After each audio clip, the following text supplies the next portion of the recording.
e conseguiu, no último, na Bacia das Almas, no último lance, virar uma partida que ele, inclusive, já havia tomado uma virada, mas ele conseguiu revirar a virada que tomou e venceu por 3-2 o Bahia no Allianz Parque. Ricardinho, o Abel e o Gagliotti, nessa semana, tiveram uma reunião para aparar as arestas, eles falaram até em admiração mútua, mas o Palmeiras conseguiu se livrar de uma derrota que talvez colocasse ainda mais pressão no trabalho do Abel, né? Sem dúvida que esse resultado era importantíssimo por tudo que aconteceu durante a semana. E vou te falar que o gol do Scarpa foi um golaço. A gente fala em ter gol de falta no futebol brasileiro. Esse gol foi um golaço de falta, um golaço. O Scarpa colocou na gaveta, mas foi importante o resultado. Teve esse problema durante a semana. Acho que em alguns momentos o Abel precisa ter um pouquinho mais de equilíbrio, né? Equilíbrio nas suas colocações, nos seus posicionamentos, principalmente pós-jogo.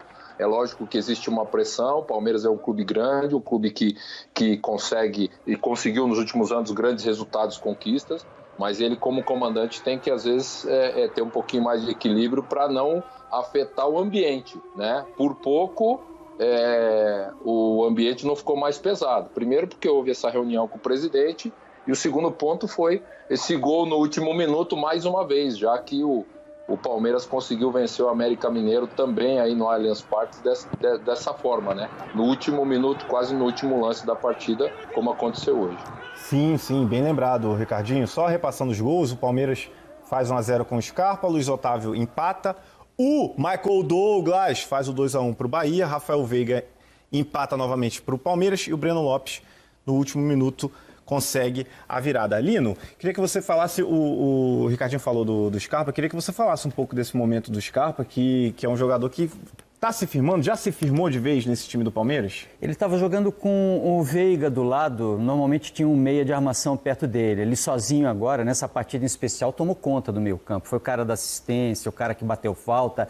Fase ajuda, mas se você tiver também mais jogadores à frente, é o que o Palmeiras está fazendo agora, com linha de 3 à frente, o Rony estava de um lado, o Breno Lopes do outro, o Luiz Adriano, que não fez grande partida. Então isso facilita para o...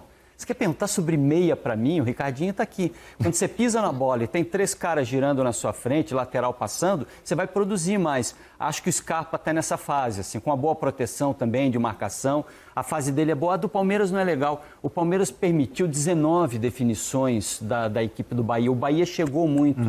Se o Bahia empatasse ou vencesse essa partida, não tinha nada de errado. Fez partida para isso. Foi um belo jogo. Belo jogo é relativo porque o Palmeiras não fez uma grande partida, mas foi um jogo emocionante, cheio de oportunidades para os dois lados.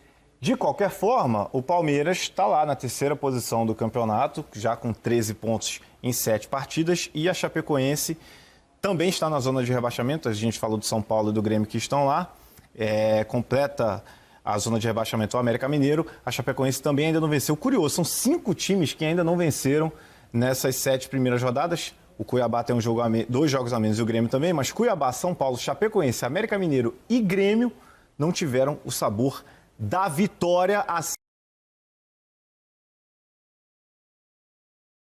Se bem que troca de passes é no outro canal, né? Mas assim, jogadores se entendem, sabe, com passes bonitos. Sabem o que fazer. É uma linha de passe, né? Isso, é uma linha de passe. A linha de passe é aqui. Enfim, mas há um mérito também do Bahia. Quando eu falei que se o Bahia vencesse não seria zebra, mas muito pelo contrário, seria até merecido, porque o Bahia jogou bem. O Bahia criou. É um Bahia que encarou o Palmeiras. É um Bahia que foi para cima. Acho muito interessante isso. Sabe, espero que ele tenha fôlego para manter essa postura. Oi, diga. Dentro do que você falou, desse quarteto, vamos colocar assim, ofensivo do Bahia, né? O Tassiano, o Gilberto, o Rodriguinho, principalmente o Rossi, que fez um grande jogo. Se você tem, por exemplo, uma estrutura como a do Palmeiras hoje, falha de marcação, porque o Danilo Barbosa fez um jogo abaixo, mas jogava exposto. O Danilo... uma partida horrorosa, né? Aliás, o futebol dele, repito, caiu demais hoje. Esse sim não se justifica também dos garotos estarem no time titular. E principalmente os dois laterais, tanto o Marcos Rocha como o Vitor Luiz, que todo mundo já sabe que são atletas também inofensivos nesse tipo de característica, você faz com que circule muito mais facilmente o time adversário. Por isso que o Rossi entrava tão bem pelo lado direito de ataque ou então esquerdo no time do Bahia, o Tassiano penetrando com uma facilidade incrível, o Rodriguinho em muitos momentos até, ele próprio, o Rodriguinho, poderia ter tido uma participação muito mais efetiva daquilo que ele tinha de condição de decidir em favor do Bahia, e o Gilberto, e muitas vezes ganhando na possibilidade do setor ofensivo em cima de um zagueiro que é tão inconstante como o Luan. Então, muito também desse time do Bahia, que também é bem trabalhado pelo dado, se deu pela falta de combatividade da defesa do Palmeiras, né? Deixa eu desmutar aqui o microfone que estava mutado para retomar a conversa com o Antero Greco. Daqui a pouquinho, Antero, a gente vai ter Abel Ferreira dando entrevista depois da vitória 3-2. Palmeiras bem no campeonato. Viu a derrota do Flamengo também neste domingo, no jogo de manhã lá em Juventude. Um gramado molhado pra caramba. Muito ruim o gramado do Alfredo Jaconi. Mas dá para mirar, né? O Palmeiras tem que mirar o Flamengo como campeão da Libertadores, com o elenco que tem. Mas eu queria perguntar para você como você imagina que o Abel Ferreira vai chegar para essa coletiva, com esse 3-2. Daqui a pouco a gente vai ver. Como eu imagino, puxa vida, primeiro ele vai dizer que está tudo bem com a direção, não tem problema nenhum, que isso aqui é coisas do dia a dia. E vai dizer que ele mexeu no time, que alguns jogadores sentiram, não estavam cansados, por isso que ele tem essas opções, e que ele faz isso mesmo, que ele roda o elenco, é coisa de praxe. Mas, assim, olha, eu não gosto de ficar aparecendo... E não esqueça da famigerada frase, hein, Antero? Atravessei o Atlântico para vencer, estou aqui para vencer. Essa é a titular, essa é 10 e faixa, essa frase. Essa é boa. Atravessou o Atlântico, boa. Não, assim, olha... Claro que você pega a classificação, o Palmeiras está na área, na zona que se espera, ali no bloco de cima. Está vencendo, né? Tem um número de vitórias interessante, eu não tenho aqui agora, que não dá para mudar aqui a tela para ver... Ele tem 4 vitórias, mas eu não sei se outros têm muito mais do que o Palmeiras. 4 vitórias. E eu não sei, por exemplo, o Bragantino, o Atlético, o Fortaleza, quantas vitórias tem assim de cabeça. Mas... Todos 4. Bragantino 4, Ah. o Furacão 4, Fortaleza 3. Tá. Então, assim, domingo, 10 e quanto? 10h27, quase 10h30 da noite. O torcedor do Palmeiras, depois deu aquele susto, tá aliviado, aí chega o cara na televisão e fica metendo pau no time que venceu. Não quero ter esse tipo de papel do cara chato. Mas é que, com base do que nós já vimos no Palmeiras, com base no que o Palmeiras já mostrou com esse elenco, não é dizendo que mas era um outro time, eram outros jogadores. Não, esses jogadores que estão aí, vimos já um Palmeiras mais equilibrado, que talvez não criasse muito, que talvez não fosse sempre aberto, mas que tinha mais equilíbrio, mais eficiência, passava mais confiança. E este de agora, de início de Campeonato Brasileiro, é um time oscilante. É um time que pode vencer no esforço, como aconteceu agora. No domingo passado, a cabeça me foge, foi quem, Chapecoense?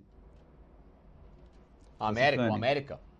América, é porque é tudo time verde, a gente acaba confundindo. Também chegou ali a um bom resultado, uma ali no esforço, né? Mas no meio de semana pegou um time bem ajustado, tomou um vareio. Então, é um Palmeiras que oscila muito. E pode ter bastante vitórias, porque tem elenco e tem qualidade individual para isso, mas que está carecendo mais de equilíbrio. E a gente sabe que o time campeão é aquele que mostra essa harmonia. Não estou dizendo necessariamente um futebol lindo, bonito, vistoso, encantador e etc. Porque o Campeonato Brasileiro, por ser uma prova de longa distância, requer muito fôlego e muito equilíbrio. E nesse Palmeiras eu estou vendo ainda um time descompensado. E já foi melhor. Olha, daqui a pouquinho a gente vai falar sobre os jogos recém-encerrados também. O Santos faz 2-0 no Atlético Mineiro, no encontro de alvinegros, 2-0 para o Peixe. E Ceará e São Paulo ficaram no empate em 1-1 no momento em que passou o invasor. São Paulo também não ganhou. Amarelos e 2 vermelhos, um cartão a cada 5,4 jogos. Ô, Facincas, é claro que quando eu falo que tem que fazer uma terapia, é um conselho. Eu faço terapia, eu acho que me ajuda muito. E passa um pouco do ponto, né, a reação do Abel. E o que a gente viu com o Cuca também, com o Leandro Voaden na semana passada, o técnico é um líder e ele tem a missão de passar para o jogador também dentro de campo uma tranquilidade para jogar, para desempenhar o seu talento de jogar futebol. Se o cara vê que o técnico está ali muito nervoso, isso pode passar para o time.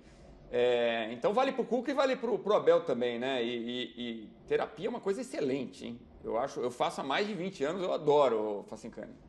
Sim, ótimo. Toda e qualquer ajuda, né? Profissional ainda mais, ela é bem-vinda. Aí, quem sou eu para indicar alguma coisa nesse sentido pro Abel, né? Enfim, cada um tem o seu momento, tem a sua particularidade para entender se precisa ou não de algum acompanhamento.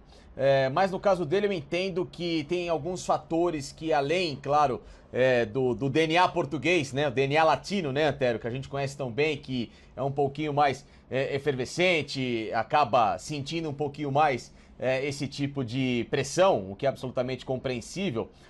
Mas também tem esse momento de inconstância do Palmeiras, tem também ele entender que nesse momento o rendimento da equipe está abaixo, a cobrança é pesada e ele não conseguir enxergar que alguns atletas lhe devolvam, né, esse tipo de oportunidade com a prática que o futebol exige dentro de campo, que é a intensidade. Então, tem vários fatores que corroboram para que o Abel também, além de um calendário muito apertado, além da falta de treino, de juízes também que têm critérios completamente equivocados e duvidosos para apitar dentro do futebol brasileiro, mas ele também não pode ser só esse tipo de personagem que acaba se envolvendo desnecessariamente com cobranças que dentro de campo poderiam ser evitadas, né?